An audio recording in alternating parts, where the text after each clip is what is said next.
Hey folks, Nathan here from Star Wars Beyond the Films, the Star Wars Timeline Gold, and the brand new podcast, the Star Wars Report's Rebels Roundtable, bringing you a look at another Fantasy Flight Games Star Wars X-Wing miniatures game product. This is the long-awaited first huge ship, the Rebel Transport.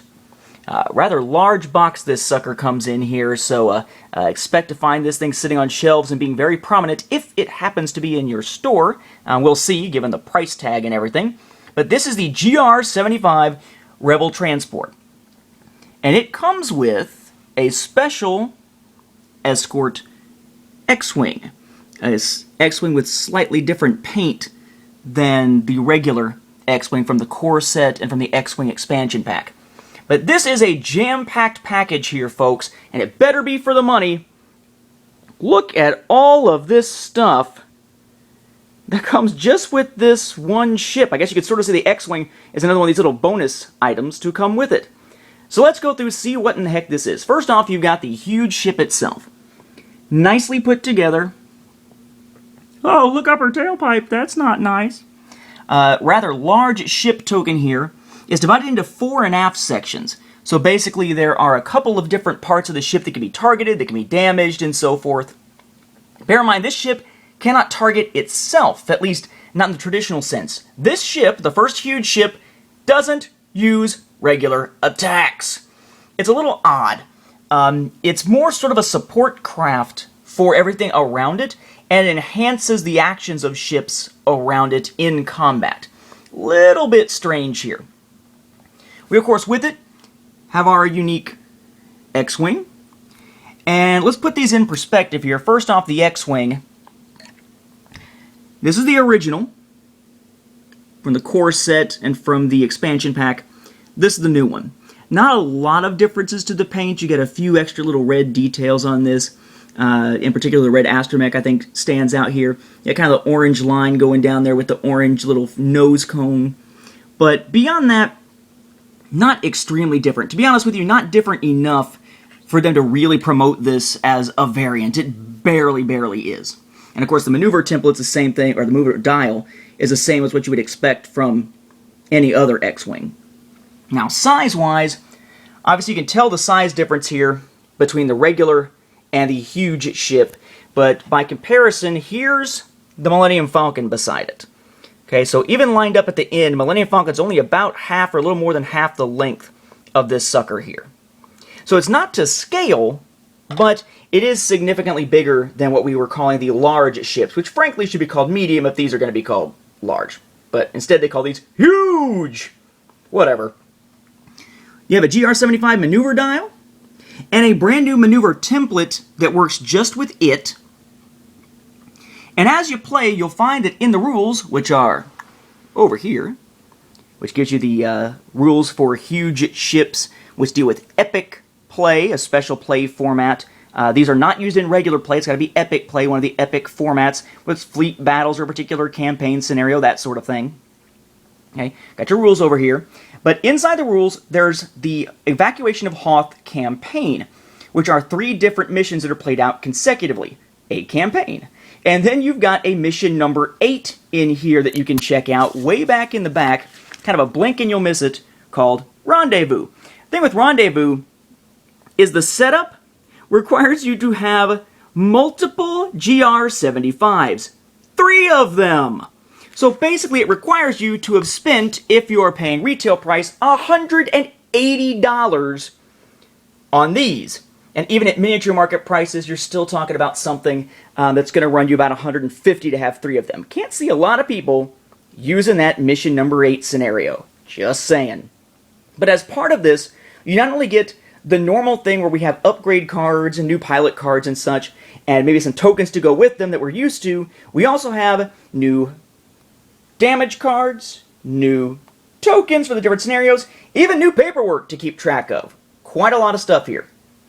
We have essentially a tracking system here, if you want to call it that, to keep track of your Rebel and Imperial resources and vehicles and such in the campaign play. And you can download copies of those off of the Fantasy Flight Games website if you use these. You don't have to destroy these. You can print them to keep these pristine if you so desire.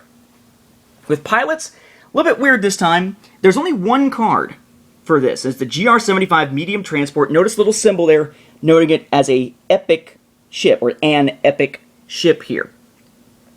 Different information here, in the sense that you don't have a primary weapon item, because it doesn't have primary weapons. Instead, you have an energy token symbol there. We'll get to that in a minute. As far as pilots for the X-Wing, you got the standard Red Squadron pilot and rookie pilot, yawn yawn, big deal, seen them before. But then you also have Wes Jansen, Jack Porkins, Piggy, Hobby Clivian, and Tarn Myson, if that's how you're supposed to pronounce that. As I said, you have some new damage cards. In this case, you have 10 different damage cards for each section, the aft section and the fore section, or the forward section for the ship. These, of course, have damage information on the other side, as was the case with the damage cards we got back in the core set. You have 6 mine tokens used with one part of the scenario, 2 ion tokens, and 3 turbo laser tokens. You have scope tokens, these big ones here, that on the other side are hyperspace tokens, and then group tokens, which kind of the same thing. Got the red ABCD on one side, or the green if you flip them over. We have upgrade cards here. We have engine booster, EM emitter, shield projector, slicer tools, unique name Bright Hope, or title, unique title Quantum Storm, R5P9, R4D6, R2D6, R3A2, flechette torpedoes, 2 of those, then a third. We then get WD-15 repair droid, another title, the Duty Free, combat retrofit, expanded cargo hold, and some crew members here, Jan Dodonna, Carlos Riken, Torin Farr, 4 more Tabana gas supplies, comms booster, frequency jammer, and backup shield generator. Then we're back into crazy token territory with your 4 ship tokens, right, for the different pilots for this variant X-Wing here.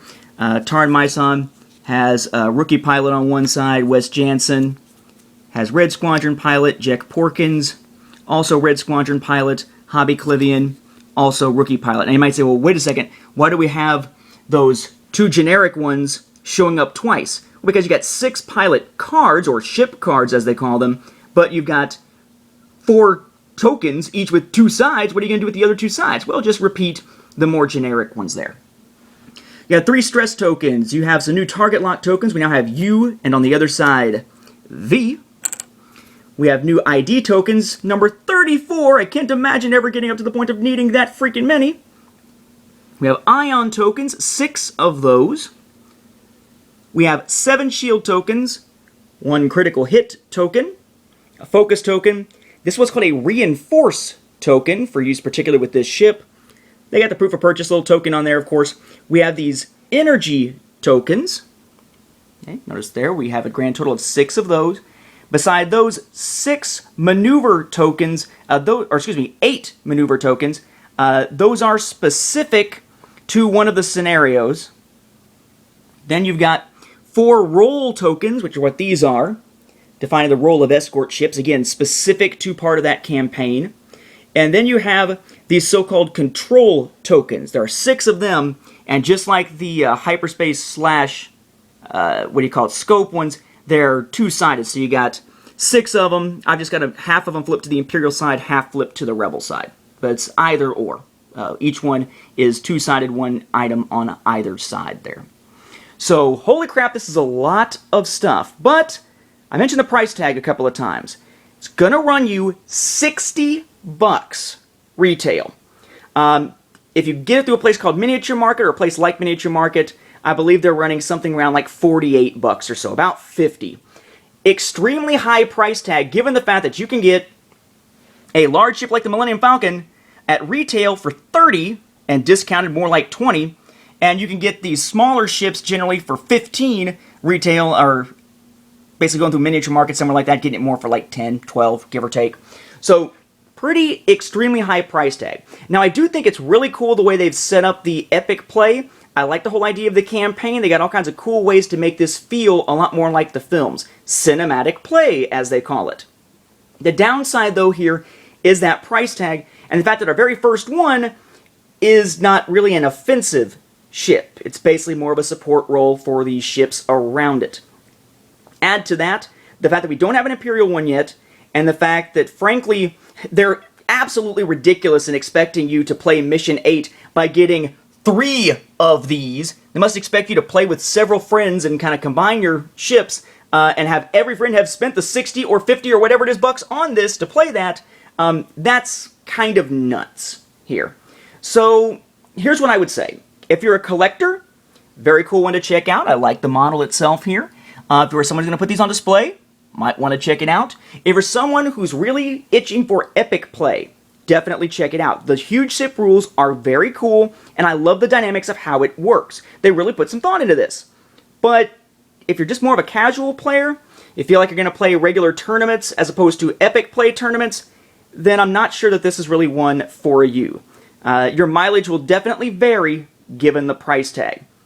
But again, that is the Rebel Transport Expansion Pack for Star Wars X-Wing Miniatures game from Fantasy Flight Games.